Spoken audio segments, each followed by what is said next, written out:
قرآن class number 46 میں ہم انشاءاللہ تعالی سورہ آل عمران کی آیت نمبر 31 سے آن ورڈ سٹارٹ لیں گے۔ اللہ کا شکر ہے جی، 6 مہینے کے بعد یہ کورونا کی آزمائش والا سلسلہ کسی حد تک تھم گیا اور ہماری یہ اوپن کلاسز کا سلسلہ شروع ہو گیا۔ الحمدللہ آج پہلی کلاس ہے۔ اللہ تعالیٰ مستقبل میں بھی ملک پاکستان کے لیے بالخصوص اور پوری دنیا کے لیے بالعموم اس فتنے کے معاملے میں عافیت والا معاملہ فرمائے، آمین ثم آمین۔ میرے بھائیوں، سورہ آل عمران کی آیت نمبر جو 31 ہے، اس کے اوپر میں نے پچھلی دفعہ تھوڑی ڈسکشن کی تھی، کچھ حصہ اس کا باقی ہے، اس لیے آج اس کو دوبارہ سے ہم لے کر چلیں گے۔ اعوذ باللہ من الشیطان الرجیم، بسم اللہ الرحمن الرحیم۔ قل ان کنتم تحبون اللہ فاتبعونی یحببکم اللہ ویغفر لکم ذنوبکم واللہ غفور الرحیم۔ اے محبوب صلی اللہ علیہ وآلہ وسلم ارشاد فرما دیجئے کہ اگر تم اللہ سے محبت کرتے ہو یا اس کے دعوے دار ہو تو پھر میری اتباع کرو، یعنی نبی صلی اللہ علیہ وآلہ وسلم کی، تو اللہ تم سے محبت کرے گا اور تمہارے گناہوں کو بھی معاف فرما دے گا، اور اللہ تعالیٰ بخشنے والا رحم فرمانے والا ہے۔ میرے بھائیوں، اتباع کے حوالے سے میں نے بتایا تھا کہ اتباع کی ڈیفینیشن ہوتی ہے محبت کے ساتھ کسی کی پیروی اختیار کرنا، یعنی اطاعت پلس محبت از اکول ٹو اتباع۔ تو ظاہر ہے اس میں پھر ایک قلبی رجحان بھی ہونا چاہیے، اور میں نے بتایا تھا کہ ہمارے ہاں ایک مکتب فکر صرف اطاعت رسول کے اوپر زور دیتا ہے اور محبت والا ایلیمنٹ پس پش ڈال دیتا ہے، اور دوسرا مکتب فکر محبت والے ایلیمنٹ کو اتنا ڈومیننٹ کرتا ہے کہ وہ کہتا ہے کہ اب بس جو بھی ہیں تیرے محبوب کی امت سے ہیں، اسی تے بندے دا پتر کوئی نہیں بڑھنا، اسی طریقے سے ہی ہم چلیں گے۔ وہ دوسری ایکسٹریم پہ چلے جاتے ہیں، جبکہ قرآن میں اطاعت رسول کا بھی حکم ہے صلی اللہ علیہ وآلہ وسلم، اور اتباع رسول کا بھی ہے۔ اتباع میں یہاں تک بھی ہوتا ہے کہ محبت کی وجہ سے انسان بغیر کسی لاجک کے، بغیر کسی کے حکم دیے بھی وہ کام کرنا شروع کر دیتا ہے جس کے ساتھ اس کی عقیدت وابستہ ہوتی ہے۔ اس کی چند ایک مثالیں میں نے بخاری اور مسلم کی روشنی میں پچھلی قرآن کلاس کے اندر ڈسکس کی تھی، آج ان کو ریپیٹ کرنے کی ضرورت نہیں ہے۔ کچھ کریٹیکل احادیث اس کانٹیکسٹ میں چاہ رہا ہوں ڈسکس کر لوں۔ پہلی حدیث بخاری اور مسلم کی متفقن علیہ حدیث ہے۔ اللہ کے محبوب صلی اللہ علیہ وآلہ وسلم نے فرمایا، اس شخص نے ایمان کی حلاوت چکھ لی، مٹھاس چکھ لی، جس میں 3 نشانیاں ہوں گی۔ نمبر 1، اللہ اور اس کا محبوب صلی اللہ علیہ وآلہ وسلم اسے پوری دنیا میں سب سے بڑھ کے محبوب ہو جائے۔ نمبر 2،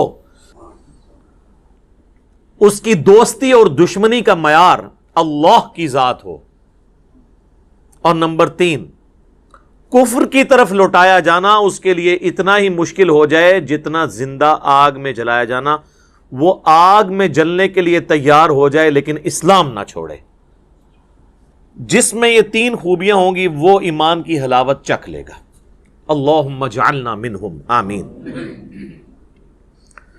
یہ حدیث خود ہی اتنی سیلف ایکسپلینیٹری ہے، اس پہ 1 گھنٹہ بولنے کی ضرورت نہیں ہے، ہر شخص اپنا محاسبہ خود کر سکتا ہے۔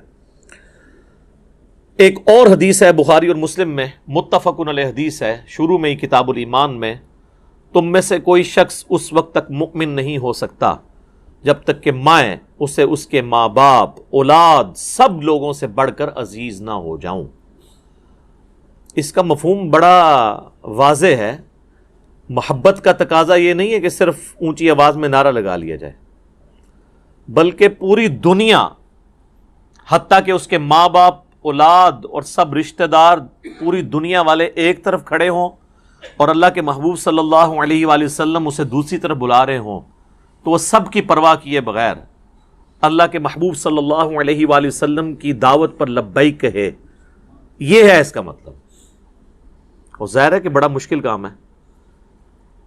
یہاں پر تو ایک نوجوان کے لیے داڑھی رکھنا مشکل ہو جاتا ہے. پہلے ماں باپ ہرڈل بنتے ہیں، بعد میں بیویاں. عورتوں کے لیے نقاب کرنا مشکل ہو جاتا ہے کہ ہم اس معاشرے میں مس فٹ ہیں، اور ویسے ان سے پوچھے تو وہ کہیں گے کہ اللہ کے نبی سے سب سے بڑھ کے ہم محبت کرتے ہیں صلی اللہ علیہ وآلہ وسلم. تو محبت کو جسٹیفائی کرنا ہے اطاعت اور پیروی کے ساتھ. حکم عدولی والا معاملہ نہ ہو. جس سے محبت کرتا ہے نا پھر اس کے لیے کر گزرتا ہے انسان. یہاں تو لوگ دنیاوی محبت میں اور عشق مجازی کے اندر خودکشی کر جاتے ہیں، تو وہ پھر کسی حد تک ویسے اپنی محبت میں جسٹیفائی ہوتے ہیں کہ جان دے دیتے ہیں. باقی ان کا عمل جو ہے وہ تو غلط ہے، لیکن یہاں پہ جان دینے کے لیے سارے مسلمان تیار ہیں. کہتے ہیں نا غلامی رسول میں موت بھی قبول ہے، اس لیے کہ انہیں یقین ہوتا ہے کہ ہم سے موت کوئی نہیں غلامی میں مانگے گا. ہم سے ڈیمانڈ ہوگی فجر کی نماز جماعت سے پڑھنے کی، یہ تو ہم پڑھ نہیں سکتے. موت ہمیں قبول ہے، کیونکہ موت تو ہم سے کسی نے مانگنی نہیں ہے. وہ تو لڑ گئے لڑنے والے اللہ کے لیے قادسیہ اور یرموک اور بدر و احد رضی اللہ عنہم اجمعین وعلیہم السلام اجمعین ورحمہم اللہ اجمعین آمین. ہم تو صرف دعوے دار ہیں. ہم ایئر کنڈیشن ماحول میں بیٹھ کے بھی خشوع خضوع کے ساتھ نماز نہیں پڑھ سکتے. ٹیلی فون ہم نے سیل فون جو ہے وہ سائلنٹ پہ نہیں وائبریٹر پہ لگایا ہوتا ہے کہ نماز کے دوران اگر آ جائے مجھے پتہ تو چل جائے. جب ہمارا اللہ سے کمٹمنٹ کا لیول یہ ہوگا تو پھر ظاہر ہے اس کی آؤٹ پٹ تو ویسے ہی نکلے گی نا کہ کہتے ہیں جی نماز میں وہ عجیب و غریب قسم کے خیالات آتے ہیں. جب آپ نماز کے باہر ان خیالات میں رہتے ہیں تو نماز میں بھی اسی خیال میں ہی رہیں گے نا. سوئچ آف تو کوئی نہیں کر سکتا. ایک اور حدیث ہے صحیح بخاری میں، نبی صلی اللہ علیہ وآلہ وسلم اور سیدنا عمر چہل قدمی کر رہے تھے، اور نبی علیہ السلام نے حضرت عمر کا ہاتھ پکڑا ہوا تھا. تو سیدنا عمر تھوڑے سے فرینک ہو گئے رسول اللہ کے ساتھ صلی اللہ علیہ وآلہ وسلم کے، مجھ پہ اتنی شفقت ہے تو انہوں نے کہا تھوڑی حاضری ہم بھی لگوا دیں. صحیح بخاری کے الفاظ ہیں، انہوں نے کہا یا رسول اللہ اس پوری دنیا میں سب سے بڑھ کر مجھے آپ عزیز ہیں سوائے اپنی جان کے. ویسے سچ بولا انہوں نے. غصے والا بندہ جو ہے نا سچ بولتا ہے، جس کے مزاج میں تیزی ہونا سچائی بھی ہوتی ہے. تو ہم ہوتے تو شاید ہم جھوٹی موٹی کہہ دیتے کہ یا رسول اللہ اپنی جان سے بھی بڑھ کے. تو انہوں نے سچ بولا کہ میں اپنی جان کو چھوڑ کے باقی دنیا کی ہر چیز سے بڑھ کے آپ کو محبوب رکھتا ہوں. تو آپ صلی اللہ علیہ وآلہ وسلم نے فرمایا نہیں بلکہ اپنی جان سے بھی بڑھ کے. تو ان کا یا رسول اللہ اپنی جان سے بھی بڑھ کے. تو آپ نے فرمایا ہاں اے عمر اب بات بنی، اب تیرا ایمان مکمل ہوا ہے. جب تک میں تجھے تیری جان سے بھی بڑھ کر عزیز نہ ہو جاؤں تیرا ایمان کامل نہیں ہو سکتا. اگر سیدنا عمر فاروق رضی اللہ تعالیٰ عنہ علیہ السلام کے ایمان کے کامل ہونے کے لیے ان کی عبادات اور دین کے لیے خدمات کے ساتھ رسول اللہ سے انتہا درجے کی عقیدت اور محبت ہونا ضروری ہے تو ہمارے لیے تو بدرجہ اولا ضروری ہے. اللہم انی اسألک حبک وحب حبیبک صلی اللہ علیہ وآلہ وسلم وحب من یحبک وحب عمل یقربنی الی حبک آمین. ایک اور حدیث ہے صحیح بخاری میں، کافی لمبی حدیث ہے، اس کا کنکلوژن اس پہ ہوتا ہے کہ نبی صلی اللہ علیہ وآلہ وسلم نے فرمایا محمد فرق بین الناس، لوگوں میں حق اور باطل میں فرق محمد ہیں صلی اللہ علیہ وآلہ وسلم. آپ مزے کی بات دیکھیں، یہ جو فرقان کا لفظ ہے نا یہ قرآن کے لیے بھی آیا ہے. شہر رمضان الذی انزل فیہ القرآن ھدی للناس وبینات من الھدی والفرقان.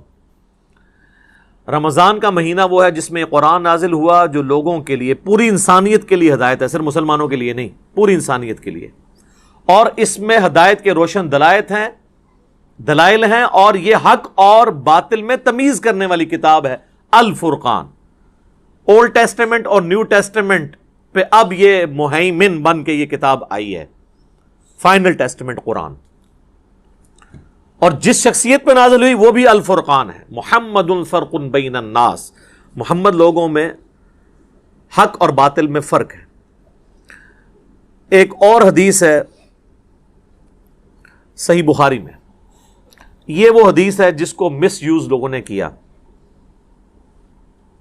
آدھی حدیث بیان کر کے کہ جس نے کلمہ پڑھا وہ جنت میں ہی جائے گا. امام بخاری نے صحیح بخاری میں بالکل آخر میں جا کے نا ایک باب باندھا ہے. میں اکثر سوچتا تھا یہ باب شروع میں ہونا چاہیے، مشکات کے شروع میں ہے وہ باب. اس باب کا نام ہے کتاب الاعتصام بالکتاب والسنہ، کتاب و سنت کو مضبوطی سے پکڑنے والا چیپٹر، جس میں انہوں نے ساری وہ حدیثیں جمع کی ہیں جس میں ترغیب دلائی گئی ہے کہ کتاب اللہ اور سنت کو مضبوطی سے پکڑنا ہے. لیکن انہوں نے آخر میں جا کے چیپٹر باندھا ہے.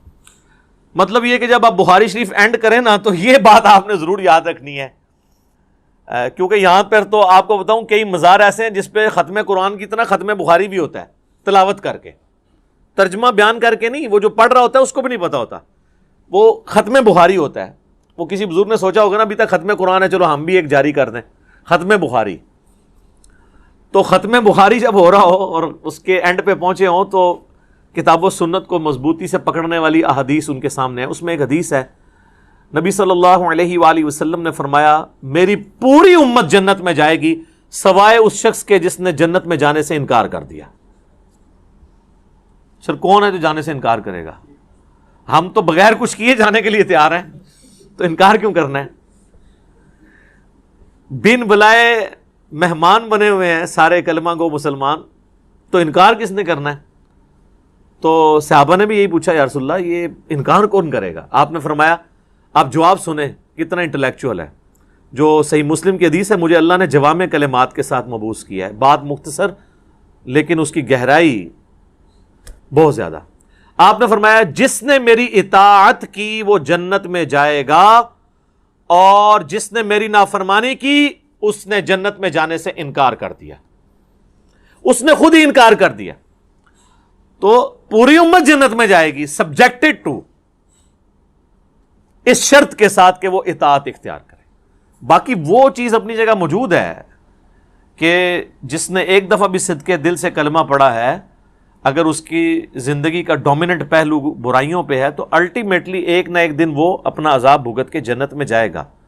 وہ تو عقیدہ ہے، لیکن یہ بڑا خطرناک معاملہ ہے. یہ یہاں ایئر کنڈیشن کمرے میں بیٹھ کے یہ بات کرنا بڑی آسان ہے، لیکن 5 منٹ کے لیے نہیں 5 سیکنڈ کے لیے موم بتی کے فلیم کے اوپر یوں ہاتھ رکھنا یہ مشکل ہے.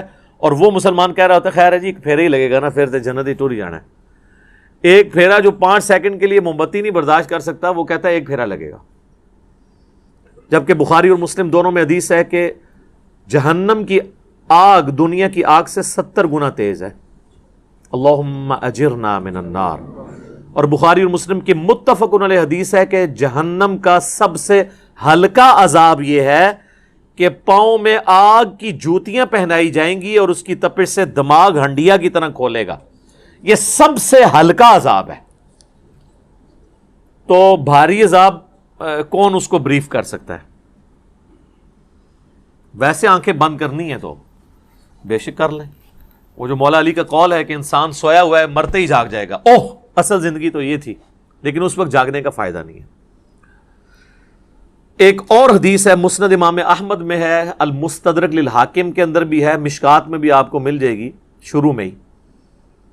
اللہ کے محبوب صلی اللہ علیہ وآلہ وسلم نے زمین پہ ایک سیدھی لکیر کھینچی اور اس کے دائیں اور بائیں کچھ ٹیڑھی لکیریں کھینچی ایسے، اور آپ نے اس سیدھی لکیر کے اوپر ہاتھ رکھ کے کہا وَأَنَّ هَذَا صِرَاطِي مُسْتَقِيمًا، یہ ہے سیدھا راستہ میرا،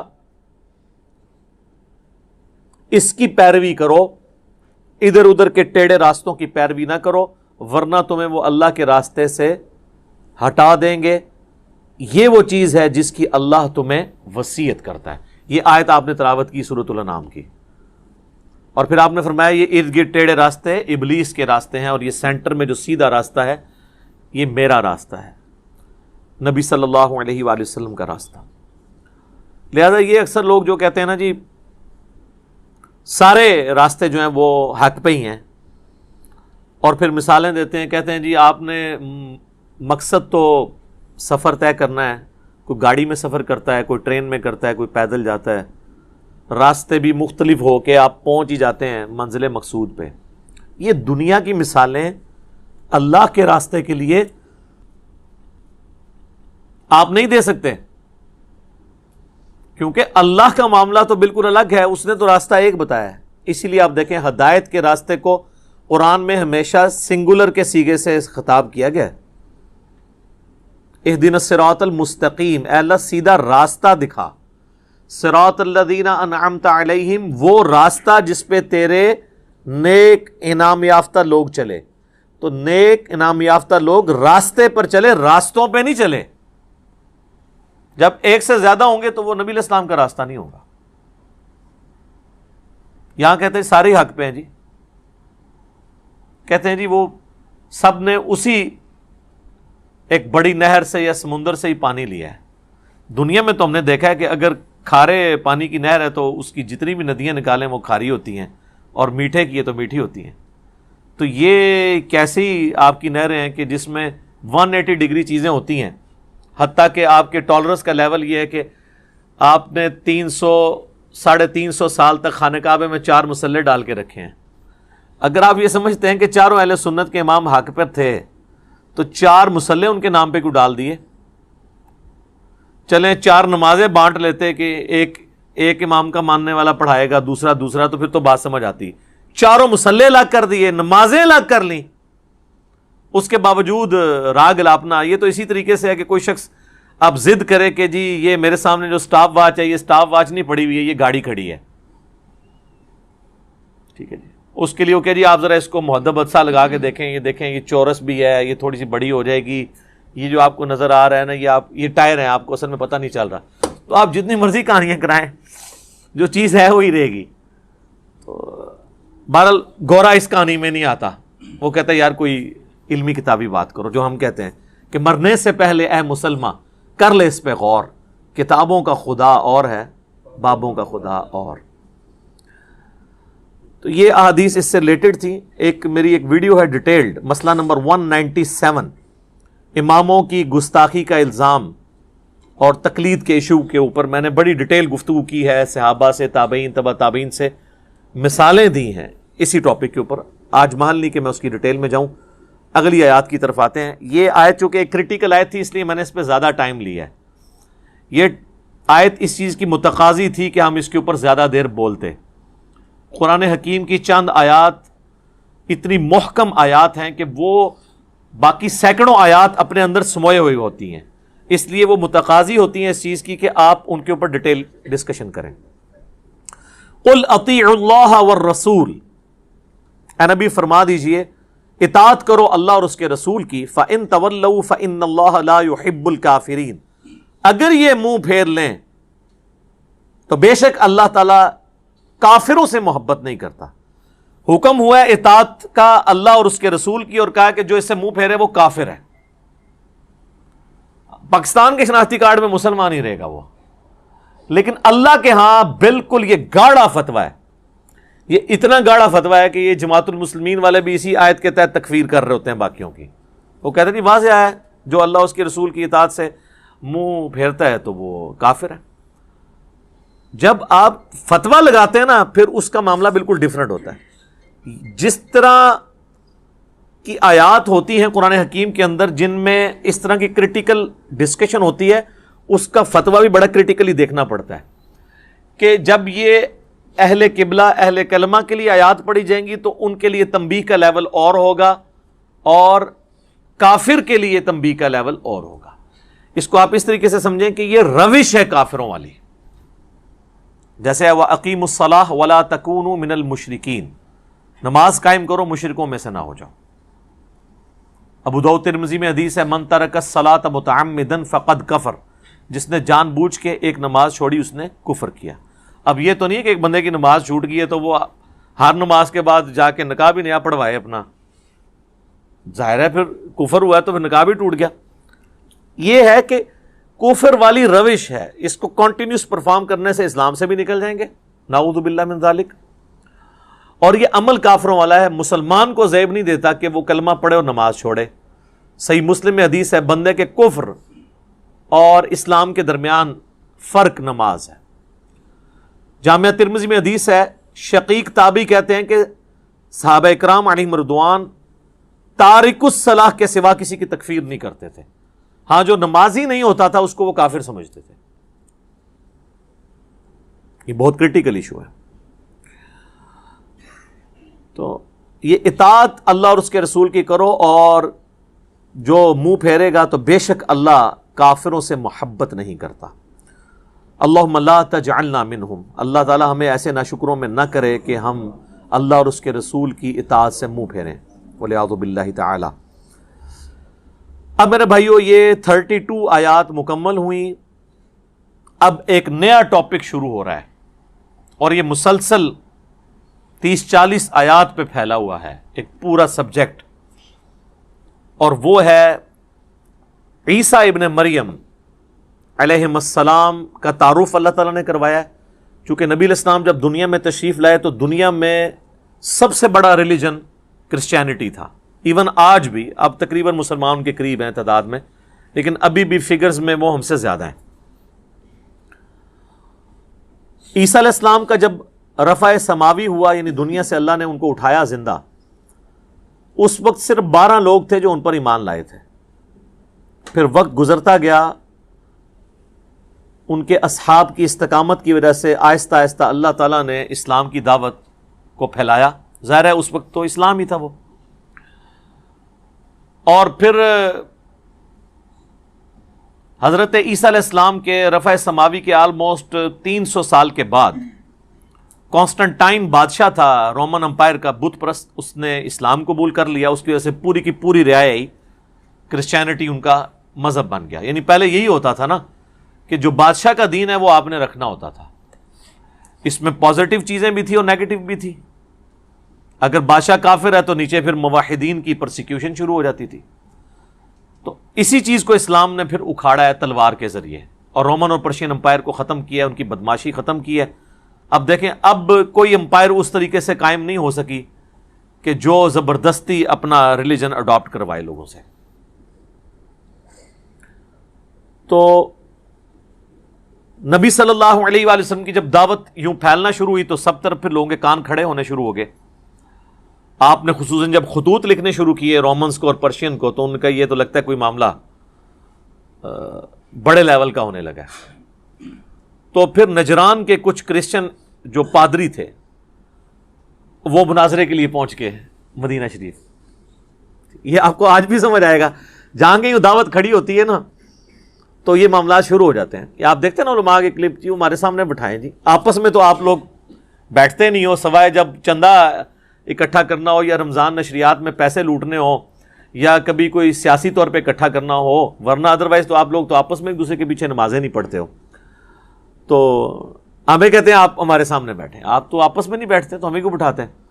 تو وہ کرسچنز پادری جو ہیں نبی علیہ السلام کے پاس ڈسکشن کے لیے مدینہ شریف کے لیے چل پڑے.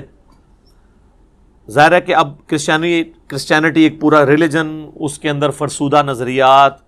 نبی علیہ السلام تو ظاہر ہے امی تھے، آپ کو اللہ تعالیٰ نے پھر ایجوکیٹ کیا سورہ آل عمران کی ان آیات کے ذریعے. ٹرو سٹیٹس بتایا کہ عیسیٰ ابن مریم ہے کیا، ان کی شخصیت کیا ہے، ان کے بارے میں عقیدہ کیا درست ہے کیا غلط ہے. یہ ساری کی ساری چیزیں نبی علیہ السلام کو ایجوکیٹ کی گئیں ان آیات کے ذریعے، تاکہ جب وہ عیسائی آئیں تو نبی علیہ السلام کے پاس نالج ہو ان کے ساتھ ڈسکشن کے لیے.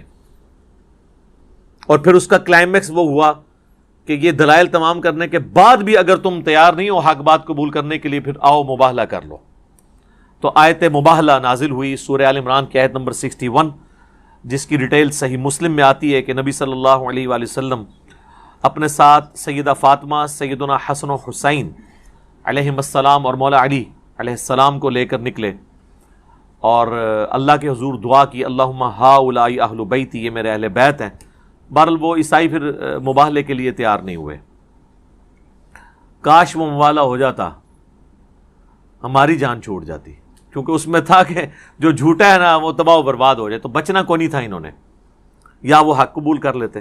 ان کو یہ بات سمجھ آ گئی تھی. تو یہ کلائمیکس ہے اس کا. اب اس کا سٹارٹ ہو رہا ہے بنیادی گفتگو سے. ان اللہ اصطفى آدم ونوحا وآل ابراہیم وآل عمران علی العالمین، بے شک اللہ تعالیٰ نے چن لیا آدم علیہ السلام کو، نوح علیہ السلام کو، ابراہیم علیہ السلام کو، ان کی اولاد کو، اور عمران کی آل کو، اولاد کو، سارے جہان والوں میں سے فضیلت دیتے ہوئے۔ اب یہ وہ آیت ہے جس کی وجہ سے ڈاکٹر اسرار صاحب کا یہ موقف تھا کہ یہ حضرت آدم علیہ السلام کو جو اللہ نے چنا ہے، تو چننے کا عمل اسی وقت جسٹیفائی ہوتا ہے جب نمبر آف آپشن موجود ہوں، ان میں سے آدم کو چنا گیا، اور اس کی وجہ سے ان پہ پھر الزام بھی لگا کہ وہ کوئی ایوولوشن کے قائل ہیں، حالانکہ وہ ایوولوشن کے قائل نہیں تھے۔ ڈارونزم کے خلاف سب سے زیادہ ڈاکٹر اسرار صاحب بولا کرتے تھے۔ یہ پاسبلٹی ہو سکتی ہے کہ اللہ تعالیٰ نے جو ہے وہ انسانوں میں سے ایک انسان کو پرائرٹی دی، اس عقیدے کے ساتھ کہ سب سے پہلا انسان آدم علیہ السلام تھے، اور ظاہر یہ بندروں سے نہیں ہے، ان کی اسپیشیز الگ سے ہے۔ تو اللہ تعالیٰ نے آدم علیہ السلام کو چن لیا، اور دوسرے معنوں میں یہ ہو سکتا ہے کہ اللہ نے آدم علیہ السلام کو ایک خاص فضیلت دی کہ انہیں ساری انسانیت کا باپ بنایا، یعنی چنا کہ جو میں ایک نئی مخلوق بنانے لگا ہوں اس کا جد امجد آدم ہوگا۔ تو یہ بھی درست ہے۔ اور جب نوح علیہ السلام کے زمانے میں وہ سیلاب آیا، اس کے بعد نوح علیہ السلام کے ذریعے یہ سارا سلسلہ چلا، اور ابراہیم علیہ السلام تو ایک ڈومیننٹ پرسنالٹی ہیں، ہم کلیم کرتے ہیں ہم دین ابراہیمی کے اوپر ہیں۔ اس وقت دنیا میں جتنے آسمانی مذاہب کے ماننے والے ہیں سب اپنے آپ کو ابراہیمی مذہب کے اوپر، دین کے اوپر کہتے ہیں، چاہے وہ کرسچنز ہوں، جوز ہوں یا مسلمز ہوں۔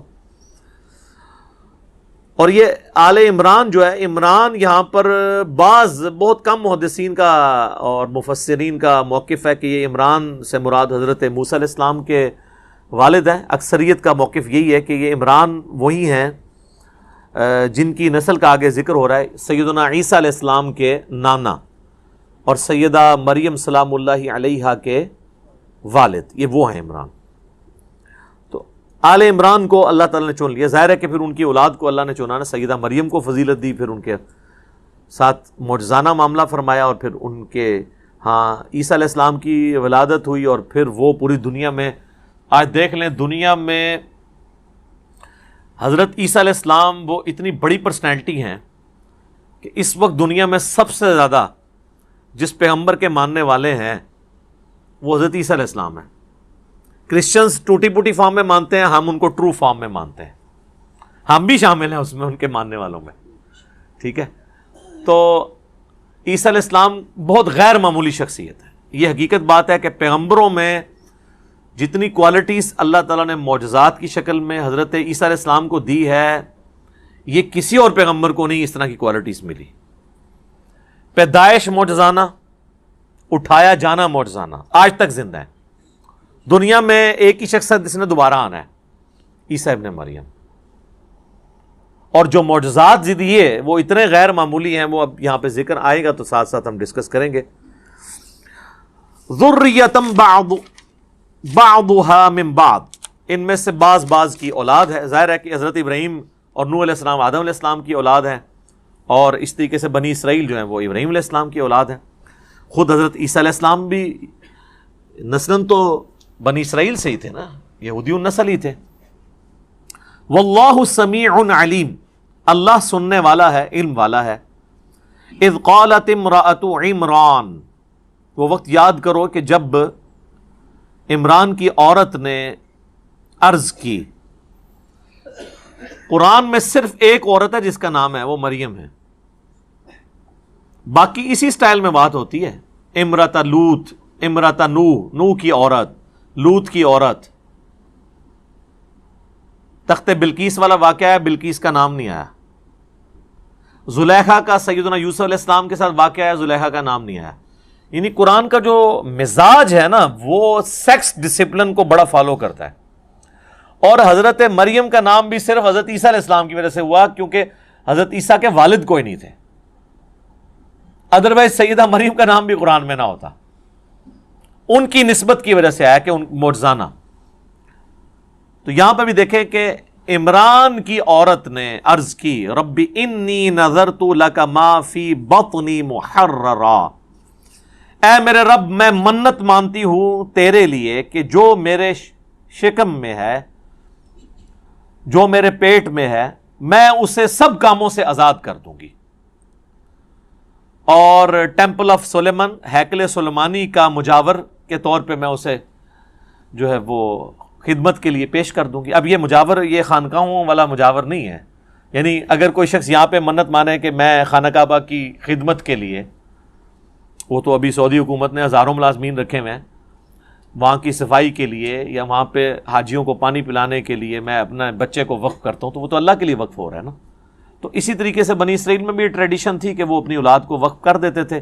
ہیکل سلیمانی میں ظاہر پوری دنیا سے لوگ آتے تھے اس کی خدمت کے لیے۔ اور ابھی حضرت عیسیٰ علیہ السلام دنیا میں نہیں آیا ہے، اس کا مطلب ہے وہ جو یہودیت چل رہی تھی پریکٹسنگ۔ فتقبل منی، تو اے اللہ قبول فرما لے میری طرف سے، انک انت السمیع العلیم، بے شک تو سننے والا اور علم والا ہے۔ اب ظاہر ہے کہ ان کی نیت یہی تھی کہ میرے ہاں لڑکا ہوگا، یہ تو ان کے ذہن میں بھی نہیں تھا کہ بچی پیدا ہو جائے گی۔ تو بچی کو تو اس طریقے سے اوپنلی تو نہیں چھوڑا جا سکتا جب تک کہ کسی مرد کی سرپرستی نہ ہو، تو وہ تو دعا کر کے بے فکر ہو گئی کہ اب اللہ مجھے ایک لڑکا دے گا تو میں اس کو اللہ کے لیے وقف کر دوں گی۔ فلما وضعتها، جب ان کا وضع حمل ہوا، قالت رب انی وضعتها انثى، انہوں نے کہا میرے رب یہ تو میرے ہاں لڑکی پیدا ہو گئی ہے، میرے تو سارے خواب چکنا چور ہو گئے ہیں، میں نے تو کہا تھا بیٹا ہوگا تیرے لیے وقف کروں گی۔ تو اچھا اب یہ اللہ سے وہ گفتگو کر رہی ہیں دعا کی شکل میں، ابھی اللہ اور سیدہ مریم کی کمیونیکیشن شروع نہیں ہوئی ہے۔ اس امت میں تو وہ ختم نبوت کی وجہ سے بین ہو گئی ہے نا یہ والا سلسلہ، کشف والا اور غیر نبی کو وہی ہونے والا۔ پہلے یہ ہوا کرتا تھا، حضرت موسیٰ علیہ السلام کی والدہ کو ہوا، عیسیٰ علیہ السلام کی والدہ کو۔ ابھی وہ دعا کر رہی ہیں، یعنی حضرت عیسیٰ علیہ السلام کی یہ نانی ہے جن کا یہ ذکر ہو رہا ہے۔ انہوں نے کہا میں نے تو بیٹی میرے ہاں پیدا ہو گئی ہے۔ واللہ اعلم بما وضعت، اللہ فرماتا ہے اللہ خوب جانتا تھا کہ اس کے ہاں کیا بیٹی پیدا ہو گئی ہے۔ ہائے ہائے ہائے، ولیس الذکر کالانثی، اور کوئی لڑکا اس لڑکی کے مانند نہ ہو سکے۔ اللہ نے تو وہ بچی دے دی ہے اس کو کہ کوئی لڑکا بھی اس بچی کے مقابلے کا نہیں ہو سکتا جو اللہ تعالیٰ نے اس کو فضائل اور برکات دینے ہیں۔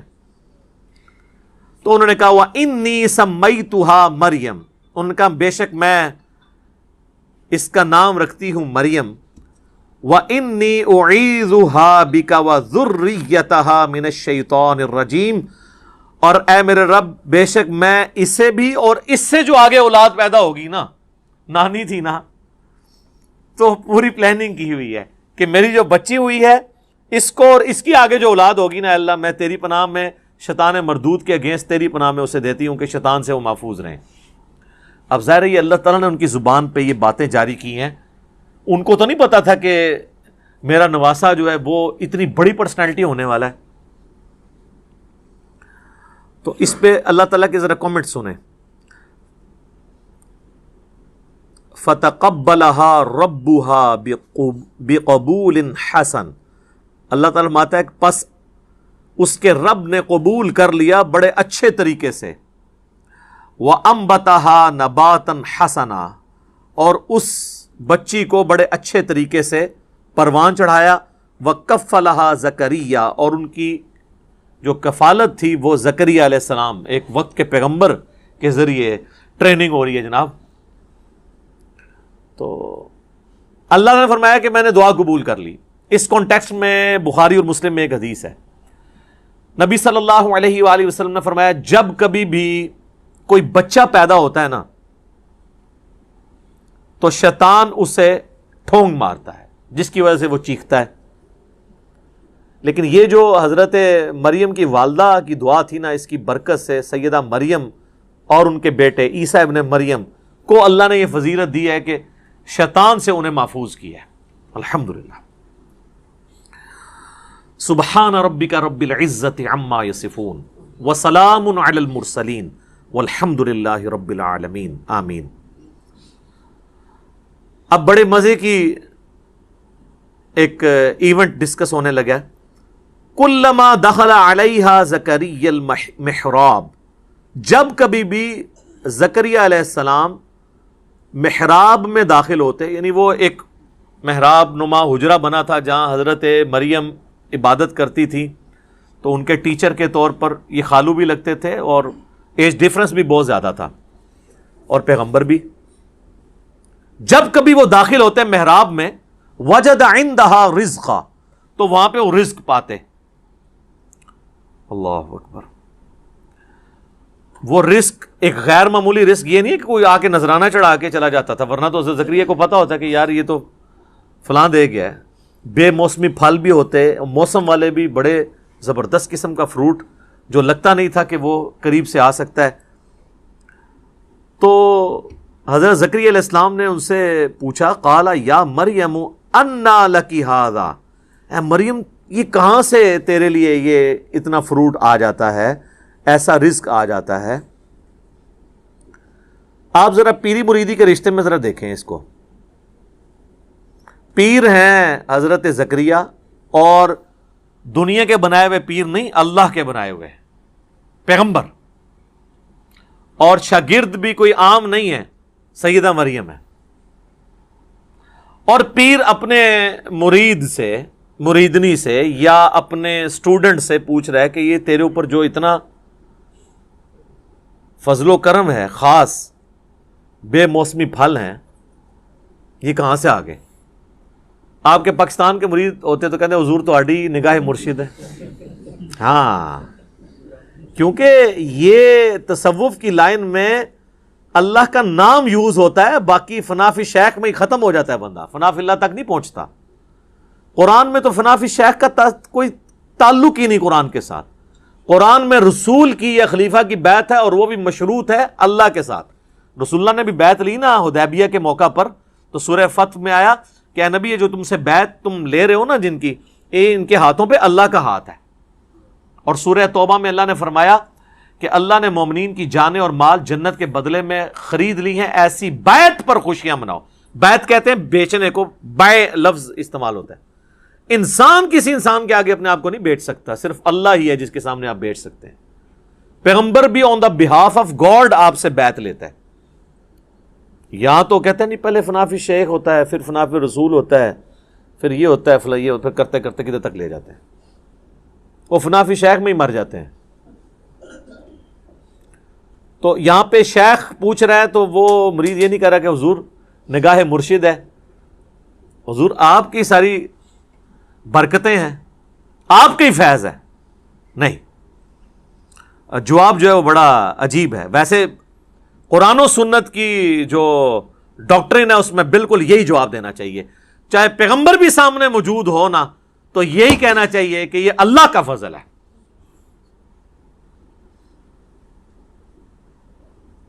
قالت ہوا من عند اللہ، وہ کہنے لگی اللہ کی طرف سے آتا ہے. اللہ اکبر. ان اللہ یرزق من یشاء بغیر حساب، بے شک اللہ جسے چاہتا ہے بغیر حساب و کتاب کے رزق عطا فرما دیتا ہے.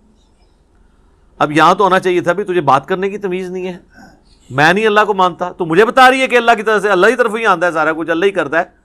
پر کوئی ساڈا بھی وچ نظر ہے نا، فیض ہے نا، ساڈے ہی صدقے تسی کھا رہے ہو نا. صدقے صدقے سب انڈیا پاکستان بنگلہ دیش دیا بیماریاں نے. قرآن میں یہ چیز نہیں ہے. قرآن بالکل واضح ہے اپنے عقائد اور نظریات کے اندر. اور نبی علیہ السلام کی اگر زندگی آپ دیکھیں تو وہ تو آپ کو اس معاملے میں بہت سینسٹیوٹی کا لیول نظر آئے گا. صحیح مسلم میں حدیث ہے، کتاب الجمعہ چیپٹر میں، جمعے والے چیپٹر میں، نبی علیہ السلام کے سامنے ایک صحابی نے خطبہ دیتے ہوئے کہا، من یطع اللہ ورسولہ فقد رشد، جو کوئی اللہ اور اس کے رسول کی اطاعت کرے وہ کامیاب ہو گیا. ومن یعصہما فقد غوا، اور جس نے ان دونوں کی نافرمانی کی وہ گمراہ ہو گیا.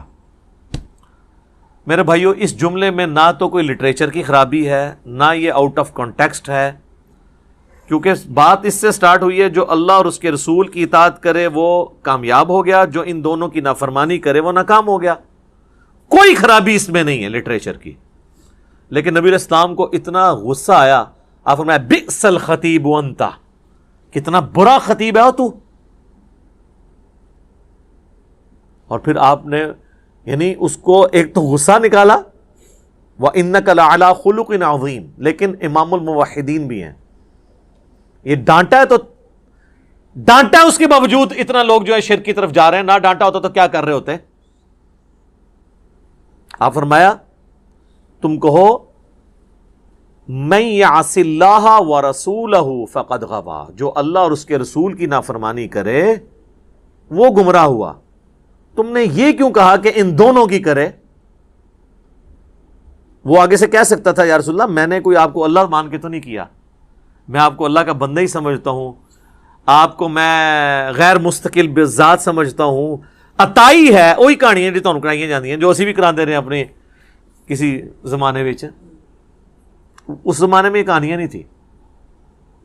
آپ نے کیٹاگوریکلی فرمایا کہ تو کہہ اللہ اور اس کے رسول کی نافرمانی، یہ نہ کہ ان دونوں کی. حالانکہ وہ کوئی غلط نہیں تھا، پہلے وہ کہہ چکا تھا اللہ اور اس کا رسول، سٹارٹ سے ہی دونوں کہتا پھر تو غلط ہوتا. لیکن نبی الاسلام نے احتیاط کا یہ پہلو رکھا. اور ابو داؤد میں اس کا ایک طریقہ ہے، اس میں آگے الفاظ ہیں. آپ نے فرمایا قم اذهب، اٹھ اور ادھر سے نکل. اتنا غصہ. حالانکہ آپ کے اخلاقیات اس چیز کے متقاضی تھے کہ آپ اس طریقے سے ایٹیچیوڈ نہ کرتے، لیکن توحید کا مسئلہ سینسٹیو ہے. آپ ذرا سے بھی ڈھیلے پڑتے نا، امت نے کام چک کے رکھنا سی. وہ اتنا چکے ہے. صحیح بخاری میں حدیث ہے، دیکھنا میری شان کو اس طرح بلند نہ کرنا جس طرح نصارہ نے عیسیٰ ابن مریم کو بڑھا کے ڈیونٹی میں کلیم کر دیا. پھر بھی قوم باز نہیں آتی.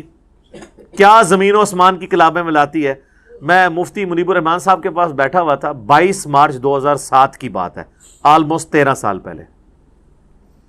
تو مجھ سے فرمانے لگے کہ میں تو نعت خانوں کی مجلس میں جانا اب چھوڑ گیا ہوں، یہ شرکیاں نعتیں پڑھتے ہیں. میں حیران ہو گیا، جی مفتی منیب صاحب کہہ رہے ہیں شرکیاں پڑھتے ہیں. وہ کیڑا اتنا وڈا شرک ہے، ایڈا موٹا گاڑا شرک جڑا مفتی صاحب کو نظر آ رہا ہے. تو کہتے ہیں یہ دیکھو نا، یہ پڑھتے ہیں خدا کا پکڑا چھڑائے محمد، محمد کا پکڑا چھڑا کوئی نہیں سکتا. تو ان کو شرم نہیں آتی ہے؟ یہ شان الوہیت اور شان رسالت کا مقابلہ کرواتے ہیں. الفاظ دیکھیں. یہ کیا رسول اللہ یہ بات سن سکتے ہیں کہ خدا کا پکڑا چھڑائے محمد، محمد کا پکڑا چھڑا کوئی نہیں سکتا؟ سر پکڑتا بھی خدا ہے، چھڑاتا بھی خدا ہے. ذریعہ کسی کو بناتا ہے اور اس کو بھی اذن دیتا ہے اپنی اجازت سے. اسی لیے قرآن میں بار بار ہے شفاعت بھی اللہ کی ہے. من ذا الذی یشفع عندہ الا باذنہ، دھونس نہیں ہے، بالاذن ہے. تو یہ اس طرح کے جملے بولنا، پھر اس کو کہنا دیکھیں نا جی وہ قیامت دن لوگ پکڑے جائیں گے تو حضور چھڑوا لیں گے. سر وہ یہ آپ نبی علیہ السلام کے سامنے ذرا بات کر کے دیکھیں، نبی علیہ السلام کیا دھونس سے چھڑوائیں گے؟ اس طرح کے جملے بولنا. یہاں دیکھ لیں نبی علیہ السلام نے اس کو یہ بھی نہیں کہنے دیا کہ جس نے ان دونوں کی نافرمانی کی. اس کو کہتے ہیں مزاج رسول صلی اللہ علیہ وسلم. اس سے بھی اگلا ورژن لے لیں. مسند امام احمد میں حدیث ہے، نبی علیہ السلام سے ایک صحابی نے عرض کی یا رسول اللہ ما شاء اللہ و شئت، اے اللہ کے رسول جو اللہ چاہے اور جو آپ چاہیں. ہمارے تو جناب بسوں کے پیچھے لکھا ہوتا ہے اللہ نبی وارث. تو نبی علیہ السلام فرمایا اجعلتنی للہ ندا، کیا تو نے مجھے اللہ کے مقابلے پہ ند بنا دیا، کھڑا کر دیا؟ قل بل ما شاء اللہ وحدہ، بلکہ کہہ جو اکیلا اللہ چاہے. وہ آگے کہہ سکتا تھا یا رسول اللہ میں آپ کو اللہ تو نہیں مانتا، اور ظاہر کو صحابی تو حضور کو اللہ نہیں مانتا ہوگا. یا رسول اللہ میں نے یہ کہا کہ اللہ کی مرضی سے ہی آپ بھی چاہ کے وہ جڑی ایڈی لمبی ایکویشن بنا دینا نا. اس زمانے چ کہانیاں نہیں سن پائی، بالکل 24 کیرٹ سونا تھا. اچھا کتابوں میں آج بھی ہے. میں ایک بریلوی عالم کے پاس بیٹھا ہوا ہے، ہمارے جیلم کی 3 مسجدوں میں وہ جمعہ پڑھاتے ہیں، یعنی 3 جگہ تقریر کرتے ہیں، 1 جگہ جماعت کراتے ہیں. اتنا ان کو شوق ہے دین کی خدمت کرنے کا، لیکن تنخواہ بھی لیتے ہیں تینوں جگہ سے. تو ان کے سامنے بیٹھا تو میں نے ان کو یہ حدیث بیان کرنی شروع کی نا. ابھی میں صرف ادھر پہنچا نا اجعلتنی للہ ندا، کہتے ہیں جی مرزا صاحب آپ نے کیا سمجھا اس کو؟ میں نے کہا جی آپ سمجھائیں. وہ کہتے ہیں اصل میں حضور پوچھ رہے تھے دیکھو مجھے تم نے اللہ تو نہیں بنا لیا نا کہیں, یعنی اگر اللہ نہیں بنایا پھر یہ کہہ سکتے ہو ماشاء اللہ ہوا شئتا, جو اللہ چاہے جو اس کا رسول چاہے. میں کہ سر اگے سنتے لو, اگے الفاظ نے قل بل ماشاء اللہ وحدہ, بلکہ کیا اکیلا جو اللہ چاہے.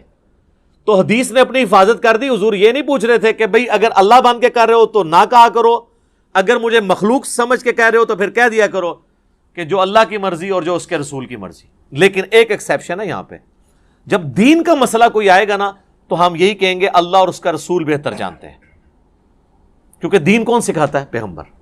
لیکن جو تکوینی امور ہیں, جو تقدیر سے تعلق رکھتے ہیں, وہ اللہ کے ساتھ خاص ہے. صحابہ کرام جس معاملے میں دین کے کوئی بات نہیں سمجھ آتی تھی کہتے تھے اللہ اور اس کا رسول بہتر جانتے ہیں. واللہ ورسولہ اعلم, کیونکہ دین تو رسول اللہ نے سکھانا ہے نا. بخاری و مسلم دونوں میں حدیث ہے, اللہ تعالیٰ جس کے ساتھ بھلائی کا ارادہ فرماتا ہے اسے دین کی فقہ عطا فرما دیتا ہے, سمجھ بوجھ, اور دیتا اللہ ہے, میں تو صرف تقسیم کرتا ہوں. نبی علیہ السلام نے کہا یہ جو دین بھی میں سکھا رہا ہوں نا, یہ میں اپنی کوئی بات نہیں سکھا رہا, اللہ مجھے دیتا ہے. وما ينطق عن الهوى ان هو الا وحی یوحى. اسی کو پکڑ کے پھر وہ اعلیٰ حضرت نے شعر کہہ دیا نا, رب ہے معطی یہ ہے قاسم, رزق اس کا ہے کھلاتے یہ ہیں. وہ کہتے ہیں یہ رزق بھی رسول اللہ ہی تقسیم کر رہے ہیں, حالانکہ اس میں علم دین کی بات ہوئی تھی. آدھی بات پکڑ لی, اور وہ آپ دیکھیں حدیث بھی آدھی لکھی ہوتی ہے, واللہ معطی وانا قاسم, پیچھے بھی کچھ الفاظ نے, اور اس پہ امام بخاری نے باب باندھا ہے کہ اللہ تعالیٰ جس کے ساتھ بھلائی کا ارادہ فرماتا ہے اسے دین کی سمجھ بوجھ عطا فرما دیتا ہے. یہ دین کے معاملے میں ہے, باقی معاملات میں آپ یہ نہیں کہہ سکتے جو اللہ چاہے اور جو اس کا رسول چاہے, نہیں, جو اللہ چاہے. اسی لیے دیکھیں ہماری ٹریڈیشن میں بھی اللہ کا شکر ہے یہی چیزیں ہیں. ہم کسی چیز کو بھی نظر سے بچانے کے لیے کیا کہتے ہیں؟ ماشاء اللہ. کسی نے آج تک کہا ماشاء اللہ و رسول؟ مستقبل کے لیے ارادہ کرتے ہیں تو ہم کیا کہتے ہیں؟ انشاءاللہ. کسی نے کہا کبھی انشاءاللہ و رسول؟ ٹریڈیشن میں, کتابوں میں ہر چیز اپنی جگہ صحیح فٹ ہوئی ہوئی ہے. ہاں باقی پھر جب اس میں خرابیاں آنا شروع ہوتی ہیں تو پھر آپ دیکھیں اس میں تو پھر وہ پیر کو بھی بیچ میں ڈال لیتے ہیں. کئی لوگ ہیں وہ اپنے کئی ایک دنیاوی معاملات میں بھی کہتے ہیں نہیں پہلے میں پیر صاحب سے مشورہ کروں گا پھر میں اس کے مطابق چلوں گا. یہ ان کی یعنی ایک گراوٹ کا لیول ہوتا ہے. تو یہ حضرت سیدہ مریم نے امت کو عقیدہ دے دیا ہے, اپنی ماننے والوں کو بھی اور ہمیں بھی, ہم بھی ان کے ماننے والے ہیں کہ آپ نے یہی کہنا ہے کہ اللہ جسے چاہتا ہے بغیر حساب و کتاب کے رزق دیتا ہے. آپ جب حضرت زکریا علیہ السلام نے یہ بات سنی نا, سر دیکھیں, ہنالک دعا زکریا ربہ, این اسی وقت اسی جگہ پر, دیر اینڈ دین. ہنالک عربی میں استعمال ہوتا ہے اسی وقت اسی جگہ پر دعا کر دی انہوں نے. قال رب هب لي من لدنك ذرية طیبہ, اے رب میرے مجھے اپنے پاس سے ایک پاکیزہ اولاد عطا فرما, انک سمیع الدعاء, بے شک تو دعاؤں کا سننے والا ہے. سورہ مریم میں تو ڈیٹیل ہے کہ وہ پوری تمہید بناتے ہیں کہ مجھے ایک اولاد چاہیے جو اولاد یعقوب کی وارث بنے, یعنی بنی اسرائیل کی, اور یہ جو میں ہیکل سلمانی کی دیکھ بھال کر رہا ہوں تو مجھے بھی ایک اپنا ایک گدی نشین آپ سمجھ لیں, خانقاہ نشین, یہ لیکن اللہ کی خانقاہ, جس کے لیے ہم خانقاہ کا لفظ اپنی امت میں دار ارکم, ہم اس اکیڈمی کو دار ارکم کہتے ہیں, کیونکہ نبی علیہ السلام کو جب یہ لوگ کون جن کی اولادیں آج دین کا کام نہیں ہمیں کرنے دیتی, ان کے باوجداد جب کھلے عام دعوت و تبلیغ نہیں کرنے دیتے تھے تو نبی علیہ السلام دار ارکم میں بیٹھ کے تو لوگوں کو دین سکھایا کرتے تھے. اس لیے ہم نے اپنی اس اکیڈمی کا نام دار ارکم رکھا ہوا ہے اس اعتبار سے. تو خانقاہ کا لفظ بھی آپ یوز کر سکتے ہیں, لیکن وہ چونکہ اب کافی بدنام ہو چکا ہے تصوف کی وجہ سے, اس لیے دار ارکم. پھر جب ہمارے نبی کی سنت دار ارکم ہے تو ہم کیوں ہیکل کا لفظ یا معبد کا لفظ استعمال کریں؟ ہمیں وہی ٹرمز یوز کرنی چاہیے. عبادت گاہ کے لیے مسجد کی ٹرم, اسی لیے ہم نے مسلم کی ٹرم بھی عام کی ہے کہ نہ میں وابی نہ میں بابی, میں ہوں مسلم علمی کتابی. آپ ساری وہ ٹرمنالوجیز یوز کریں جو قرآن اور سنت کے اندر آئی ہیں, فخر کے ساتھ کریں. مؤمن, مسلم, مسجد, یہ سارے الفاظ استعمال کریں. ہاں البتہ اس میں غلو نہیں ہونا چاہیے, جیسے جماعت المسلمین والے ہیں وہ کہتے ہیں نماز کا لفظ آپ نہ یوز کریں, ظاہر ہے کہ جب آپ کچھ چیزیں ریناؤنڈ ہو جاتی ہیں وہاں پہ بھی صلاح کا لفظ ضرور استعمال کریں. میں پریفریبلی یہی کہتا ہوں صلاح کا لفظ یوز کرنا چاہیے, لیکن اگر کوئی اس کو ترجمے کے طور پہ یوز کر لیتا ہے نا, مسلم کا ترجمہ مسلمان کر لیتا ہے, ٹھیک ہے. اختلاف وہاں کیا کریں جہاں اوریجنل بات کا ترجمہ کرنے کی بجائے کوئی نئی بات داخل کر دی جائے. مسلم کی جگہ اگر کوئی مسلمان یوز کرتا ہے نا تو اس کا ترجمہ کر رہا ہے فارسی میں, کوئی نئی ٹرم نہیں ایجاد کر رہا. لیکن مسلم کی جگہ جب بریلوی دیوبندی اہل حدیث شیعہ آتا ہے نا, یہ نئی چیز ہے, یہ کوئی بھی نہیں مانے گا کہ مسلمان کا مسلم کا ترجمہ یہ ہوا ہے. ٹھیک ہے, صلاح کا ترجمہ سارے نماز مانتے ہیں کہ نماز ہے, لیکن قوالی اس کو کوئی نہیں مانے گا کہ یہ صلاح کا ترجمہ ہوا ہے. ٹھیک ہے, تو اگر اوریجنل ٹرم کو سمجھانے, جس طرح ہم اللہ کے لیے گاڈ کا لفظ یوز کر لیں, سپریم بینگ کا لفظ استعمال کر لیں کسی کو سمجھانے کے لیے, تو یہ جواز کی حد تک درست ہے. تو اللہ تعالیٰ سے انہوں نے جب دعا کی تو پھر اللہ تعالیٰ کی طرف سے آواز دی گئی, فَنَادَتْهُ الْمَلَائِكَةُ وَهُوَ قَائِمٌ يُصَلِّي فِي الْمِحْرَابِ. نماز پڑھ رہے تھے حضرت زکریا علیہ السلام محراب میں کھڑے ہو کر, تو فرشتے کی طرف سے ندا آئی کہ دعا قبول ہوئی ہے اور اس کے اوپر بشارت آ رہی ہے. اچھا, یہ دعا بھی یاد رکھیں, جس کے ہاں اولاد نہیں اور خصوصاً اولاد نرینہ نہیں ہے تو یہ دعا بڑی کارگر ہے. اور دوسرا یہ کہ بالکل مایوسی کے آخری لیول پہ بھی پہنچے ہوں تو اللہ تعالیٰ کے ساتھ دعا والا معاملہ کبھی بھی نہیں توڑنا چاہیے. اور حضرت زکریا علیہ السلام کو یہ بات کلک کر گئی کہ وہ اللہ جو بغیر موسمی پھل مریم کو دے سکتا ہے تو مجھے اس بڑھاپے کے اندر اولاد بھی دے سکتا ہے. یہ انہوں نے اجتہاد کیا, اس طرح کا اجتہاد کیا کریں, بالکل الٹ اجتہاد نہ کر لیں. ان اللہ یبشرک بیحییٰ مصدقا بکلمۃ من اللہ, بے شک اللہ تعالیٰ آپ کو خوشخبری دیتا ہے ایک بچے کی جس کا نام یحییٰ ہوگا. اور سورہ مریم میں آتا ہے اس نام کا پہلے کوئی بچہ نہیں تھا, اللہ نے خود نام رکھ دیا. تصدیق کرنے والا ایک اللہ کے خاص کلمے کی. ابھی حضرت زکریا کو بھی نہیں پتا کہ یہ کلمہ کون ہوگا, عیسیٰ ابن مریم, کیونکہ وہ تو پیدا نہیں ہوئے. تو کہا کہ تیرا وہ بچہ پیدا ہونے والا ہے جو اپنے وقت کے سب سے عظیم الشان انسان اور انسانی تاریخ میں ایک بہت بڑے پیغمبر کی تصدیق کرنے والا پیغمبر ہوگا, حضرت عیسیٰ علیہ السلام کی. من اللہ, اللہ کی طرف سے جو کلمہ ہوگا. وَسَيِّدًا وَحَصُورًا وَنَبِيًّا مِّنَ الصَّالِحِينَ, اور وہ سردار ہوگا اور عورتوں سے ہمیشہ بچنے والا اور انبیاء میں سے اور صالحین میں سے ہوگا. ساری کوالٹیز اللہ تعالیٰ نے گنوا دی ہیں. عورتوں سے بچنے والا, بعض لوگ اس کو یہ سمجھے کہ شاید وہ کوئی نعوذ باللہ ان میں کوئی مردانہ صفات نہیں تھی, ایسا نہیں ہے. یعنی ان کی ایک کوالٹی تھی کہ وہ دنیا سے بہت زہد کی زندگی تھی ان کی. یقین کریں حضرت زکریا علیہ السلام کے اس بیٹے یحییٰ بن زکریا کے اگر آپ واقعات پڑھیں تو انسان پریشان ہو جاتا ہے کہ اتنی چھوٹی عمر میں ان کو اللہ نے کیا دنائی, کیا زہد دیا تھا. اسرائیلی روایتوں میں کئی ایک واقعات حضرت یحییٰ علیہ السلام کے بارے میں ملتے ہیں. تو اللہ نے پہلے ہی پریڈکٹ کر دیا, ظاہر غیبی خبر دے دی کہ وہ عورتوں سے بچنے والا اور سردار, واقعی سردار کہلانے کا حقدار, انسانیت کو لیڈ کرنے والا, اور نبیوں میں سے اور صالحین میں سے ہوگا. یہ بشارت ان کو ملی. اس کے بعد حضرت زکریا علیہ السلام نے کچھ باتیں اللہ تعالیٰ سے کی, وہ انشاءاللہ تعالیٰ اگلی کلاس کے اندر ہم ڈسکس کریں گے. وہ بڑی انٹرسٹنگ گفتگو ہے, اور یہ یعنی قرآن حکیم کا ایک بڑا اہم ترین مقام ہے جو ہم ڈسکس کر رہے ہیں. ویسے کرنے کو تو میں 50 آیات بھی کور کر دیتا, لیکن میں چاہتا ہوں کہ میں ایسی قرآن کلاس ریکارڈ کرواؤں کہ جو آج کے دور کی ہو, ہمارے ایشوز کو سیٹل کرتی ہو. باقی تو ترجمے ہوئے ہیں, میرے نزدیک تو ترجمہ بھی بہت ہوتا ہے, لیکن اگر تفسیر کرنی ہے پھر نٹی گریٹیز کو ڈسکس کرنا, موجودہ دور کے سارے اختلافات کو ڈسکس کرنا, یہ ساری چیزیں بہت ضروری ہیں. اللہ تعالیٰ سے دعا ہے جو حق بات میں نے کہی اللہ تعالیٰ ہمارے دلوں میں راسخ فرمائے. اگر جذبات میں میرے منہ سے غلط بات نکل گئی تو اللہ تعالیٰ ہمارے دلوں ہی سے اسے معاف کر دے. ہمیں کتاب و سنت کی تعلیمات پر عمل کر کے دوسرے بھائیوں تک پہنچانے کی توفیق عطا فرمائے.